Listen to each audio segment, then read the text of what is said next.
Baik, Assalamualaikum warahmatullahi wabarakatuh. Perkenalkan, nama saya Gaspar Rizarda dengan NIM 2310932094 dari jurusan Teknik Industri Angkatan 2023. Kali ini saya akan melakukan sebuah presentasi terkait variabel random discrete dan juga variabel random continue untuk melengkapi tugas yang diberikan dari laboratorium LFOSI. Baik, untuk yang pertama, ini pertanyaan pada variabel random discrete distribusi binomial.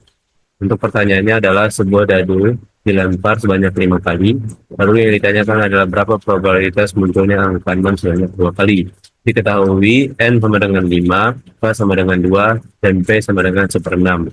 Lalu lanjut ke dalam rumus. Rumus yang digunakan adalah P dalam kurung X sama dengan K sama dengan N per K, P kuadrat K dalam kurung 1 kurang P dikuadratkan N kurang K.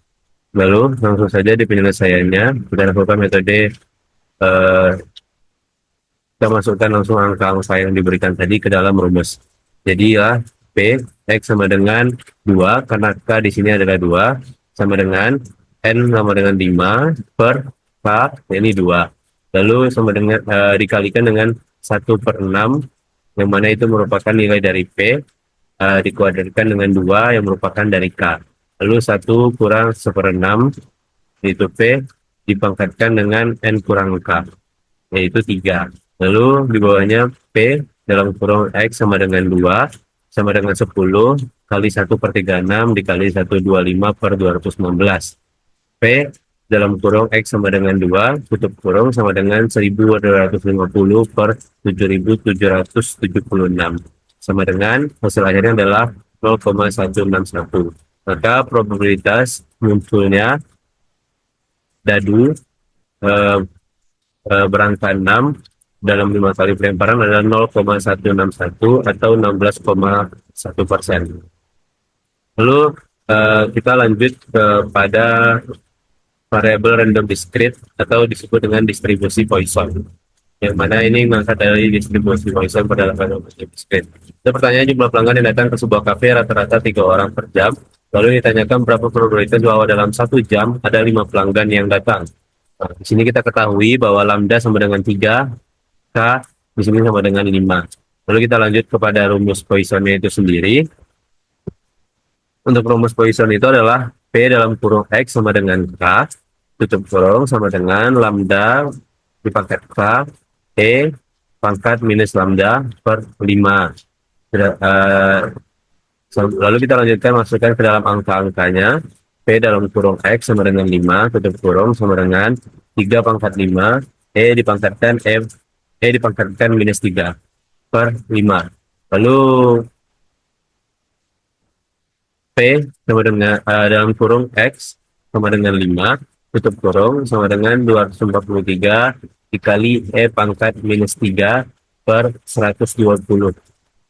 Lalu dengan E pangkat minus 3 itu angkanya adalah 0,0498, maka kita masukkan ke dalam perhitungan tadi.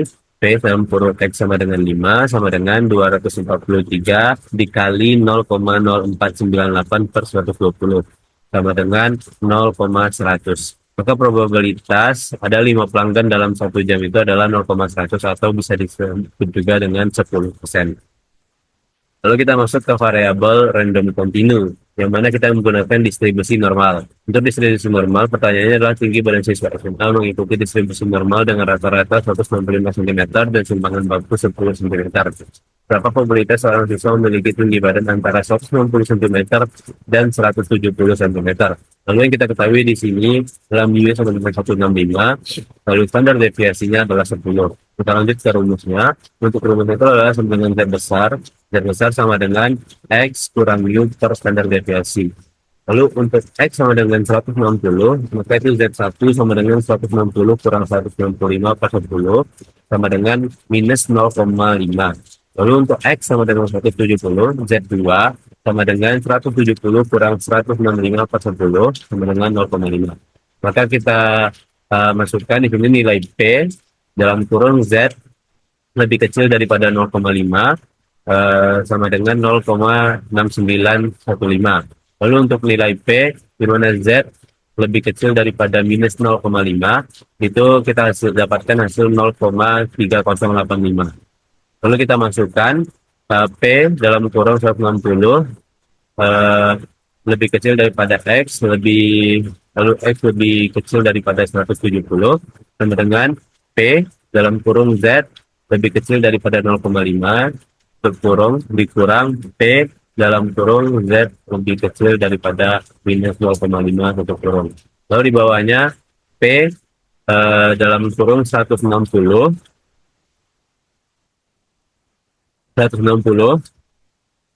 lebih kecil daripada X, lalu X lebih kecil daripada 170. Maka didapatkan hasil sama dengan 0,6915 dikurang 0,3085, dimana hasil akhirnya adalah 0,383. Maka kita dapatkan kesimpulan bahwa probabilitas seorang siswa memiliki tinggi badan antara 160 cm dan 170 cm itu adalah 0,383 atau bisa disebut juga sebagai 38,3%. Lalu kita lanjut kepada soal terakhir, yakni variabel random continuum atau distribusi uniform yang kita gunakan.